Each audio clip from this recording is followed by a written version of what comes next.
Hello, beautiful listener. I have another marvellous mystery for you today, along with atmospheric rain and thunder that continues after the story ends, to help you relax. So, get cosy, get yourself a cup of something tasty, and if you can solve the case before our cunningly clever cleric, let me know in the comments. The Eye of Apollo by GK Chesterton. That singular smoky sparkle, at once a confusion and a transparency, which is the strange secret of the Thames, was changing more and more from its grey to its glittering extreme as the sun climbed to the zenith over Westminster. And two men crossed Westminster Bridge. One man was very tall and the other very short. They might even have been fantastically compared to the arrogant clock tower of Parliament and the humbler humped shoulders of the Abbey, for the short man was in clerical dress. The official description of the tall man was Monsieur Hercule Flambeau, private detective, and he was going to his new offices in a new pile of flats facing the Abbey entrance. The official description of the short man was the Reverend J. Brown, attached to St. Francis Xavier's Church, Camberwell, and he was coming from a Camberwell deathbed to see the new offices of his friend. The building was American in its skyscraping altitude, and American also in the oiled elaboration of its machinery of telephones and lifts. But it was barely finished and still understaffed.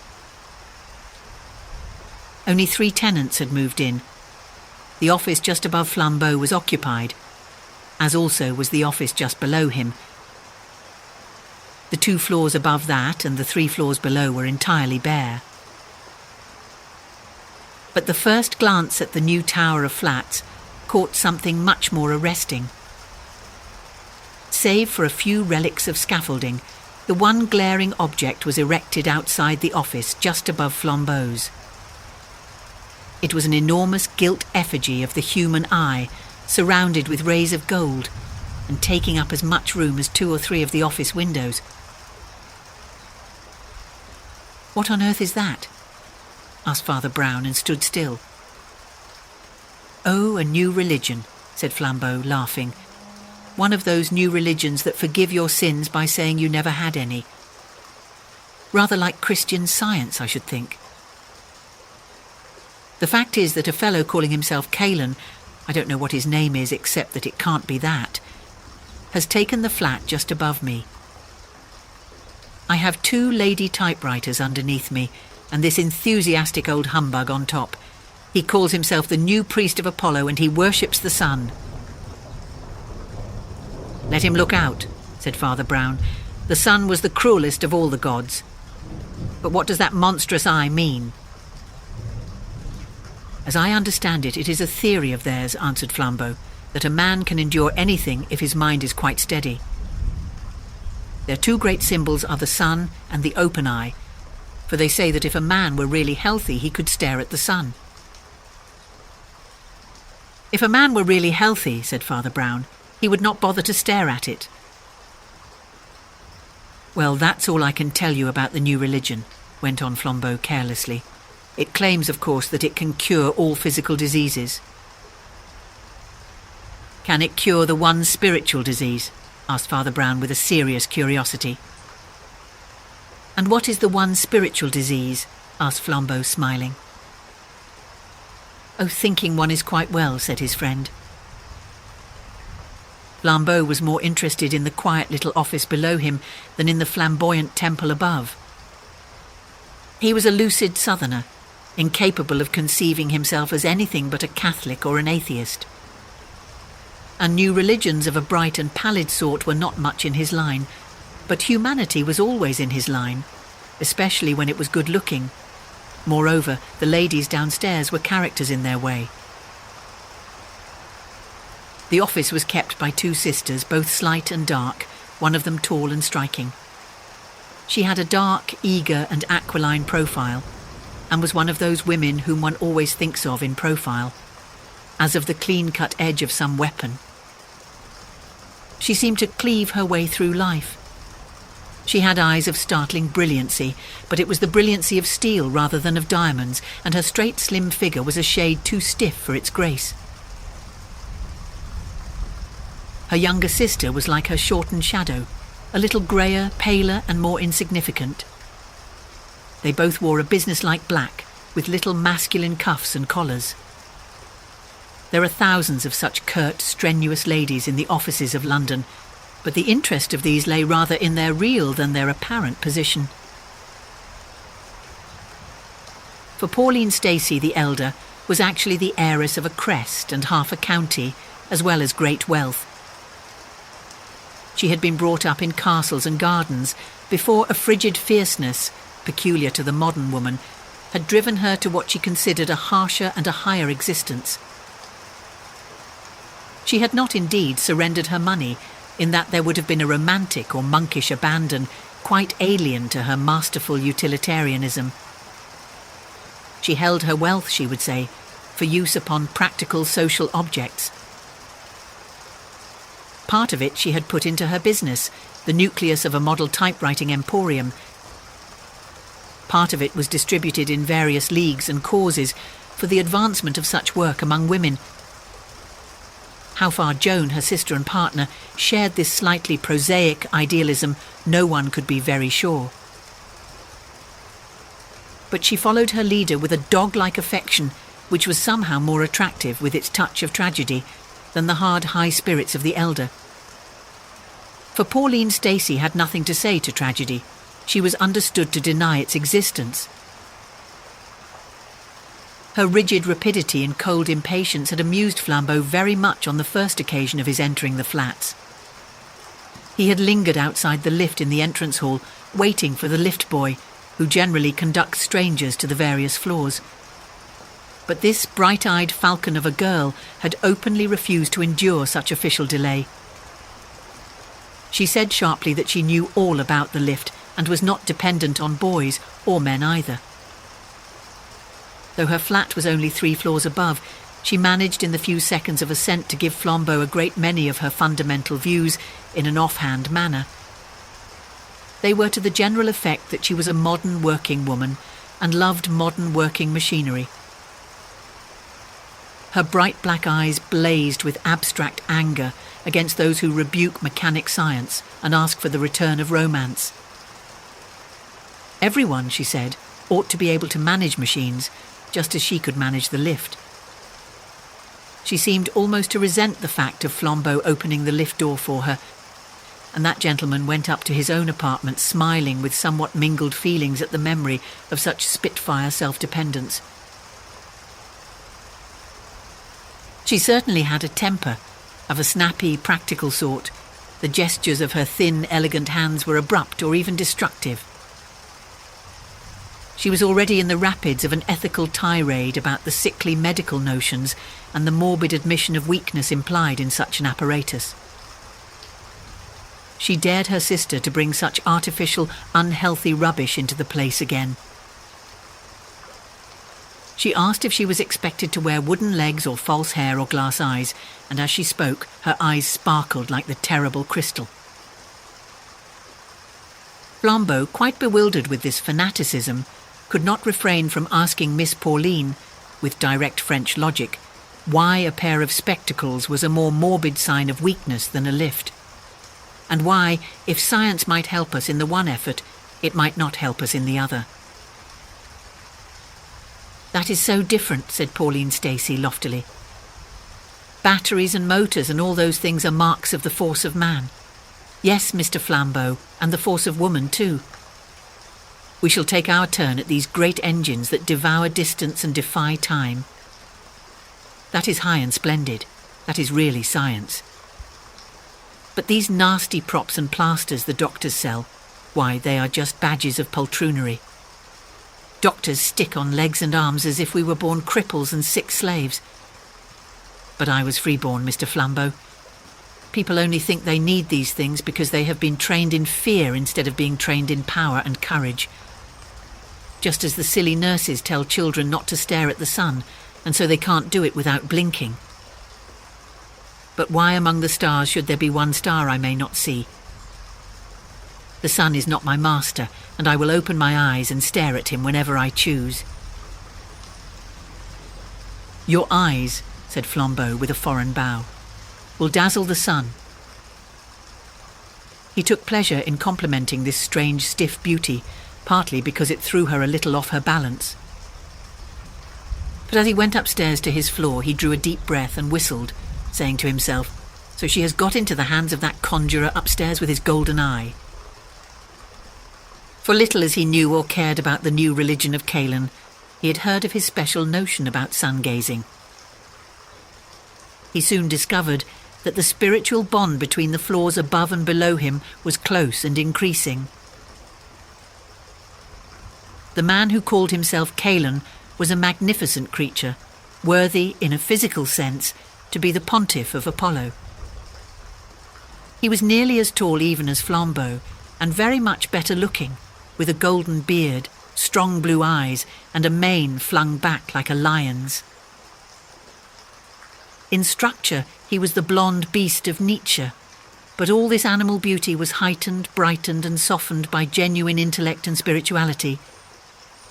If he looked like one of the great Saxon kings, he looked like one of the kings that were also saints. And this despite the cockney incongruity of his surroundings, the fact that he had an office halfway up a building in Victoria Street, that the clerk, a commonplace youth in cuffs and collars, sat in the outer room between him and the corridor, that his name was on a brass plate, and the gilt emblem of his creed hung above his street, like the advertisement of an oculist. All this vulgarity could not take away from the man called Caelan the vivid oppression and inspiration that came from his soul and body. When all was said, a man in the presence of this quack did feel in the presence of a great man. Even in the loose jacket suit of linen that he wore as a workshop dress in his office, he was a fascinating and formidable figure, and when robed in the white vestments and crowned with the golden circlet in which he daily saluted the sun, he really looked so splendid that the laughter of the street people sometimes died suddenly on their lips. For 3 times in the day, the new sun worshipper went out on his little balcony in the face of all Westminster to say some litany to his shining lord. Once at daybreak, once at sunset, and once at the shock of noon.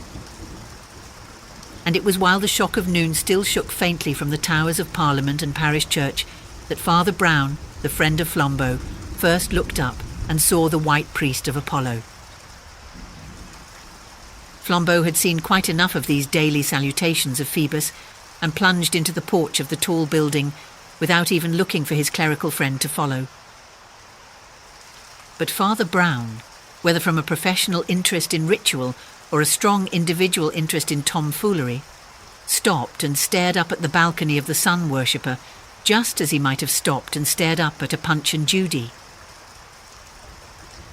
Caelan the prophet was already erect, with argent garments and uplifted hands, and the sound of his strangely penetrating voice could be heard all the way down the busy street, uttering his solar litany.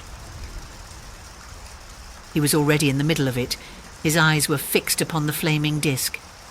It is doubtful if he saw anything or anyone on this earth. It is substantially certain that he did not see a stunted, round-faced priest who, in the crowd below, looked up at him with blinking eyes. That was perhaps the most startling difference between even these 2 far-divided men. Father Brown could not look at anything without blinking, but the priest of Apollo could look on the blaze at noon without a quiver of the eyelid.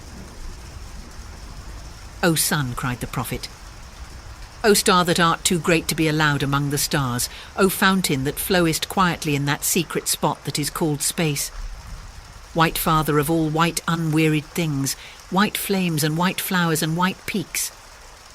Father, who art more innocent than all thy most innocent and quiet children, primal purity, into the peace of which—" A rush and crash like the reversed rush of a rocket was cloven with a strident and incessant yelling. 5 people rushed into the gate of the mansions as 3 people rushed out, and for an instant they all deafened each other. The sense of some utterly abrupt horror seemed for a moment to fill half the street with bad news. Bad news that was all the worse because no one knew what it was. Two figures remained still after the crash of commotion. The fair priest of Apollo on the balcony above, and the ugly priest of Christ below him. At last the tall figure and titanic energy of Flambeau appeared in the doorway of the mansions and dominated the little mob. Talking at the top of his voice like a foghorn, he told somebody or anybody to go for a surgeon, and as he turned back into the dark and thronged entrance, his friend Father Brown dipped in insignificantly after him. Even as he ducked and dived through the crowd, he could still hear the magnificent melody and monotony of the solar priest still calling on the happy God, who is the friend of fountains and flowers. Father Brown found Flambeau and some 6 other people standing round the enclosed space into which the lift commonly descended. But the lift had not descended. Something else had descended, something that ought to have come by a lift. For the last 4 minutes Flambeau had looked down on it, had seen the brained and bleeding figure of that beautiful woman who denied the existence of tragedy. He had never had the slightest doubt that it was Pauline Stacy, and though he had sent for a doctor, he had not the slightest doubt that she was dead. He could not remember for certain whether he had liked her or disliked her. There was so much both to like and dislike. But she had been a person to him, and the unbearable pathos of details and habit stabbed him with all the small daggers of bereavement. He remembered her pretty face and priggish speeches with a sudden secret vividness which is all the bitterness of death. In an instant, like a bolt from the blue, like a thunderbolt from nowhere, that beautiful and defiant body had been dashed down the open well of the lift to death at the bottom. Was it suicide? With so insolent an optimist, it seemed impossible. Was it murder? But who was there in those hardly inhabited flats to murder anybody? In a rush of raucous words, which he meant to be strong and suddenly found weak, he asked, where was that fellow Callan? A voice, habitually heavy, quiet and full, assured him that Callan for the last 15 minutes had been away up on his balcony, worshipping his god. When Flambeau heard the voice and felt the hand of Father Brown, he turned his swarthy face and said abruptly, then if he has been up there all the time, who can have done it? Perhaps, said the other, we might go upstairs and find out. We have half an hour before the police will move. Leaving the body of the slain heiress in charge of the surgeons, Flambeau dashed up the stairs to the typewriting office, found it utterly empty, and then dashed up to his own. Having entered that, he abruptly returned with a new and white face to his friend. Her sister, he said, with an unpleasant seriousness. Her sister seems to have gone out for a walk. Father Brown nodded. Or she may have gone up to the office of that Sun man, he said. If I were you, I should just verify that, and then let us all talk it over in your office. No, he added suddenly, as if remembering something. Shall I ever get over that stupidity of mine? Of course, in their office downstairs.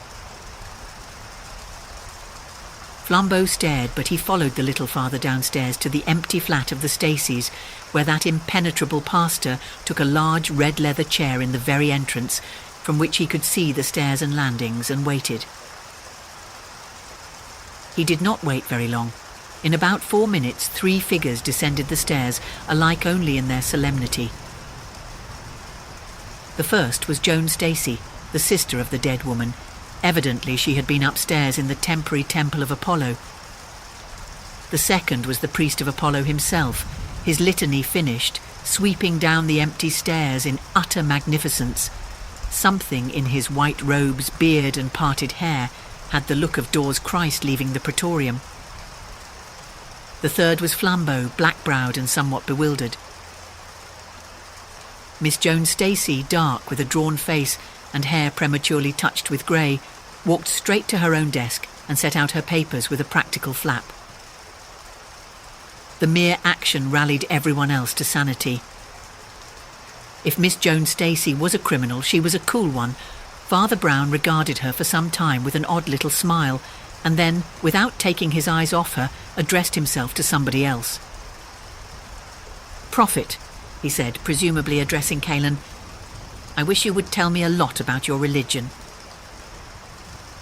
"I shall be proud to do it," said Caelan, inclining his still-crowned head. "But I am not sure that I understand." "Why, it's like this," said Father Brown in his frankly doubtful way.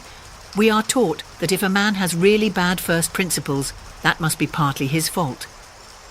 But for all that, we can make some difference between a man who insults his quite clear conscience and a man with a conscience more or less clouded with sophistries. Now, do you really think that murder is wrong at all?" "Is this an accusation?" asked Caelan very quietly. "No," answered Brown, equally gently. "It is the speech for the defence." In the long and startled stillness of the room, the prophet of Apollo slowly rose, and really it was like the rising of the sun. He filled that room with his light and life in such a manner that a man felt he could as easily have filled Salisbury Plain. His robed form seemed to hang the whole room with classic draperies. His epic gesture seemed to extend it into grander perspectives, till the little black figure of the modern cleric seemed to be a fault and an intrusion, a round black blot upon some splendour of Hellas. "We meet at last, Caiaphas," said the prophet. "Your church and mine are the only realities on this earth.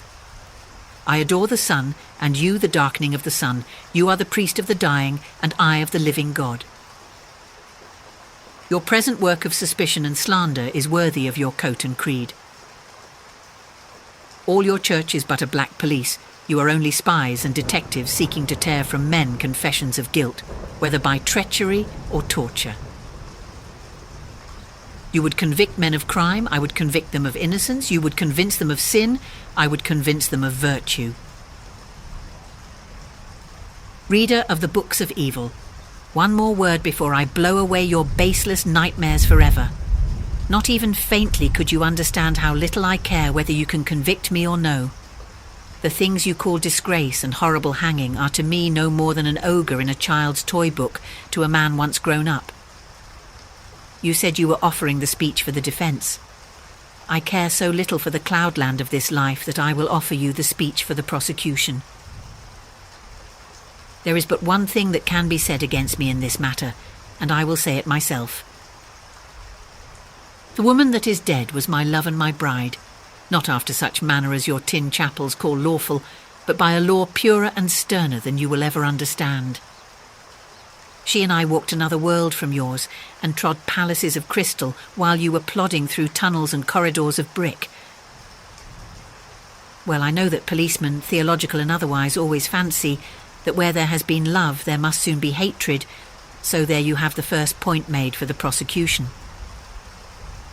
But the second point is stronger, I do not grudge it you.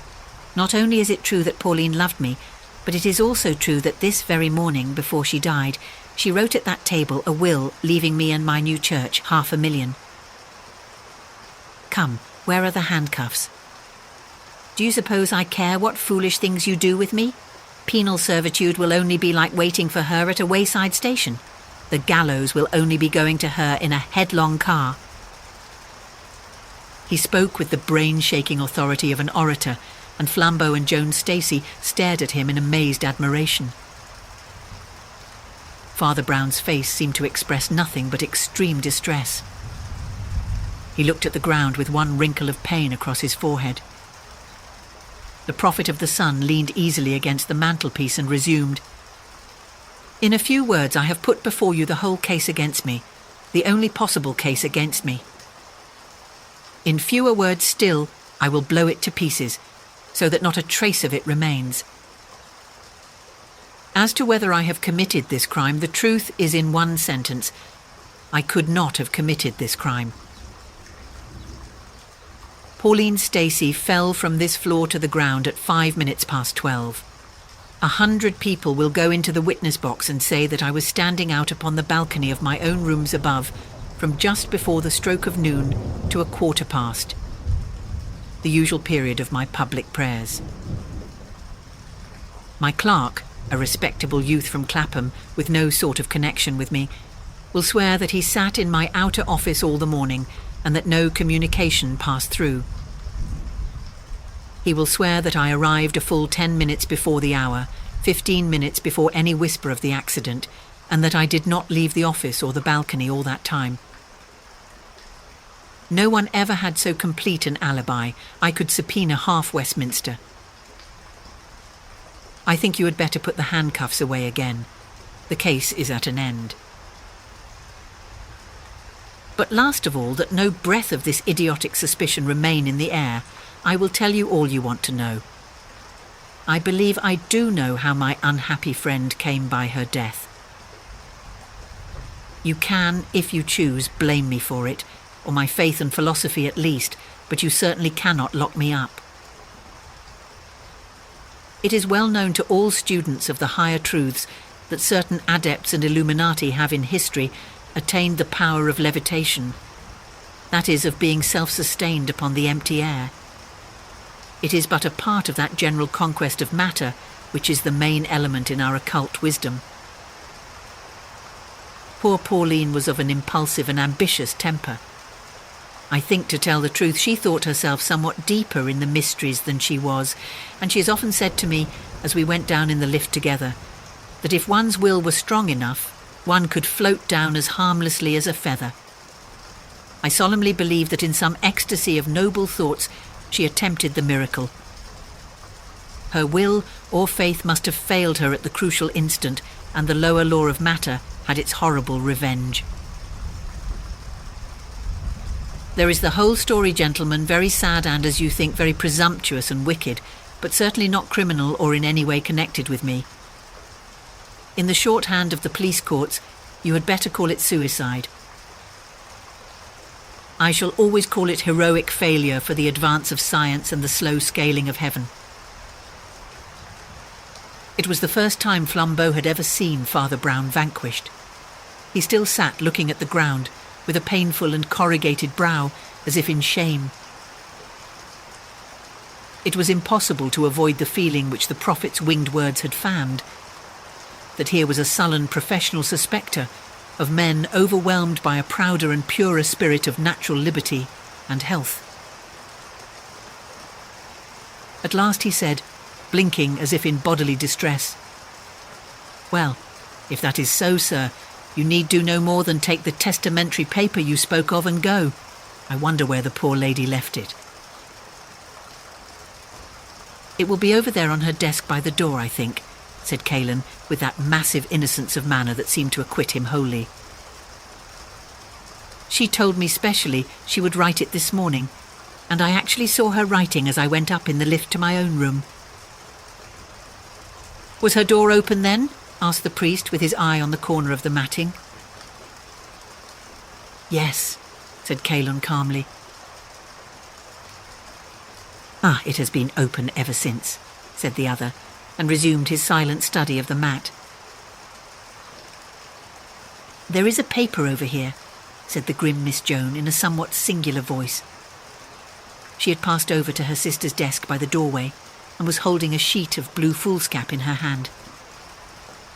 There was a sour smile on her face that seemed unfit for such a scene or occasion, and Flambeau looked at her with a darkening brow. Calon the prophet stood away from the paper with that loyal unconsciousness that had carried him through.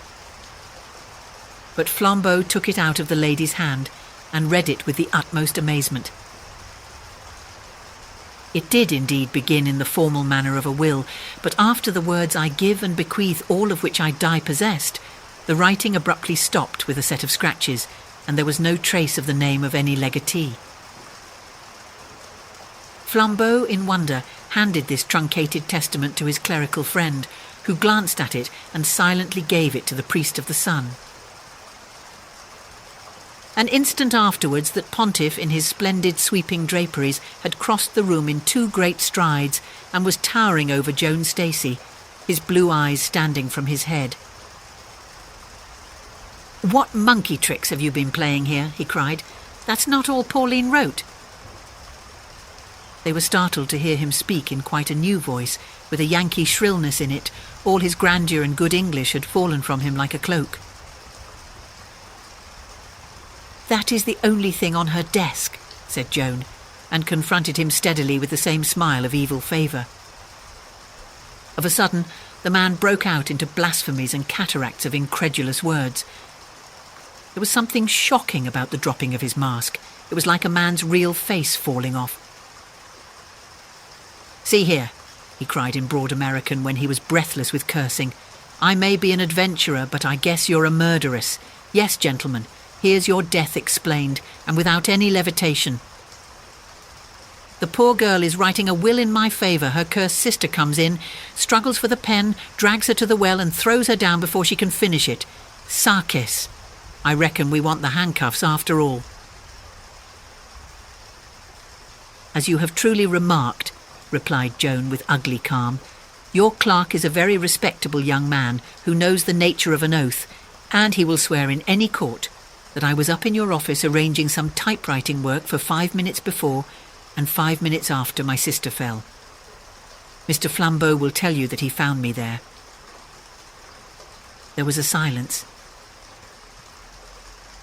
"Why then?" cried Flambeau. "Pauline was alone when she fell, and it was suicide." "She was alone when she fell," said Father Brown, "but it was not suicide." "Then how did she die?" asked Flambeau impatiently. "She was murdered." "But she was alone," objected the detective. "She was murdered when she was all alone," answered the priest. All the rest stared at him, but he remained sitting in the same old dejected attitude, with a wrinkle in his round forehead and an appearance of impersonal shame and sorrow. His voice was colourless and sad. "What I want to know," cried Caelan with an oath, "is when the police are coming for this bloody and wicked sister. She's killed her flesh and blood. She's robbed me of 500,000 that was just as sacredly mine as—" Come, prophet," interrupted Flambeau with a kind of sneer. "Remember that all this world is a cloudland." The Hierophant of the Sun God made an effort to climb back on his pedestal. "It is not the mere money," he cried, "though that would equip the cause throughout the world. It is also my beloved one's wishes." To Pauline all this was holy, in Pauline's eyes. Father Brown suddenly sprang erect, so that his chair fell over flat behind him. He was deathly pale, yet he seemed fired with a hope. His eyes shone. "That's it," he cried in a clear voice. "That's the way to begin. In Pauline's eyes." The tall prophet retreated before the tiny priest in an almost mad disorder. "What do you mean? How dare you?" he cried repeatedly. "In Pauline's eyes," repeated the priest, his own shining more and more. "Go on, in God's name, go on." "The foulest crime the fiends ever prompted feels lighter after confession, and I implore you to confess." Go on, in Pauline's eyes." "Let me go, you devil," thundered Calonne, struggling like a giant in bonds. "Who are you, you cursed spy, to weave your spider's webs round me and peep and peer? Let me go." "Shall I stop him?" asked Flambeau, bounding towards the exit, for Calonne had already thrown the door wide open. "No, let him pass," said Father Brown with a strange deep sigh that seemed to come from the depths of the universe. "Let Cain pass by, for he belongs to God." There was a long-drawn silence in the room when he had left it, which was to Flambeau's fierce wits one long agony of interrogation. Miss Joan Stacy very coolly tidied up the papers on her desk. "Father," said Flambeau at last, "it is my duty, not my curiosity only, it is my duty to find out, if I can, who committed the crime." "Which crime?" asked Father Brown. "The one we are dealing with, of course," replied his impatient friend. "We are dealing with two crimes," said Brown. "Crimes of very different weight and by very different criminals." Miss Jones Stacy, having collected and put away her papers, proceeded to lock up her drawer. Father Brown went on, noticing her as little as she noticed him. "The two crimes," he observed, "were committed against the same weakness of the same person in a struggle for her money. The author of the larger crime found himself thwarted by the smaller crime. The author of the smaller crime got the money." "Oh, don't go on like a lecturer," groaned Flambeau. "Put it in a few words." "I can put it in one word," answered his friend.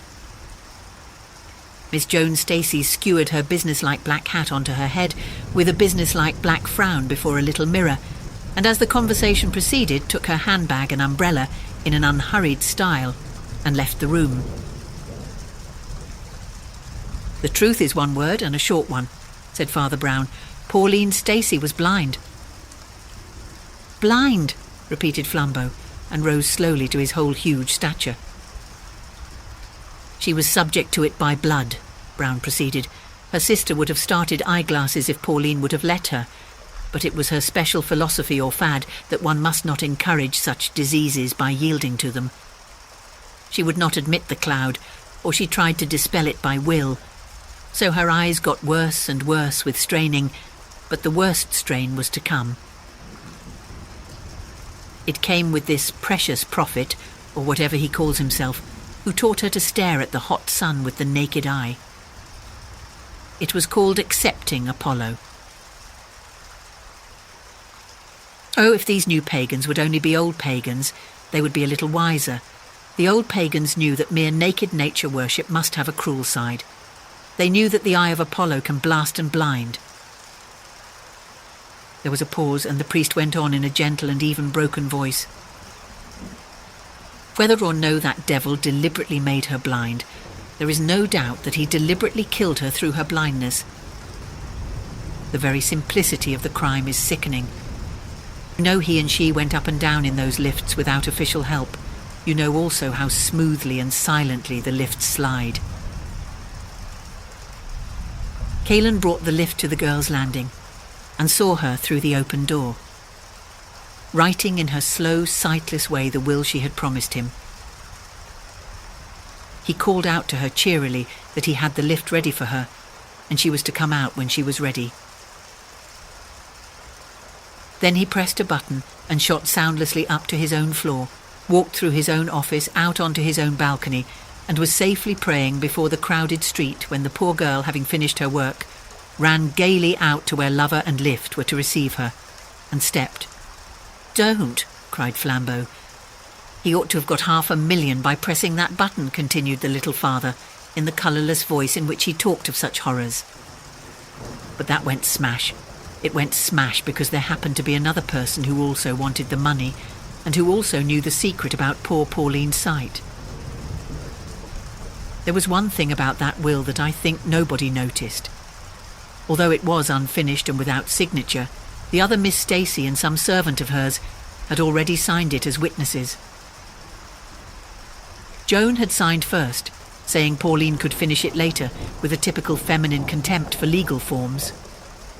Therefore, Joan wanted her sister to sign the will without real witnesses. Why? I thought of the blindness and felt sure she had wanted Pauline to sign in solitude because she had wanted her not to sign at all. People like the Stacys always use fountain pens, but this was specially natural to Pauline. By habit and her strong will and memory, she could still write almost as well as if she saw, but she could not tell when her pen needed dipping. Therefore her fountain pens were carefully filled by her sister, all except this fountain pen.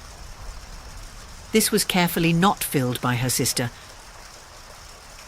The remains of the ink held out for a few lines, and then failed altogether. And the prophet lost £500,000 and committed one of the most brutal and brilliant murders in human history for nothing. Flambeau went to the open door and heard the official police ascending the stairs. He turned and said, "You must have followed everything devilish close to have traced the crime to Kalon in 10 minutes. Father Brown gave a sort of start. "Oh, to him," he said. "No, I had to follow rather close to find out about Miss Joan and the fountain pen, but I knew Kalon was the criminal before I came into the front door." "You must be joking," cried Flambeau. "I'm quite serious," answered the priest. "I tell you, I knew he had done it even before I knew what he had done." "But why?" said Flambeau. "These pagan Stoics," said Brown reflectively, "always fail by their strength."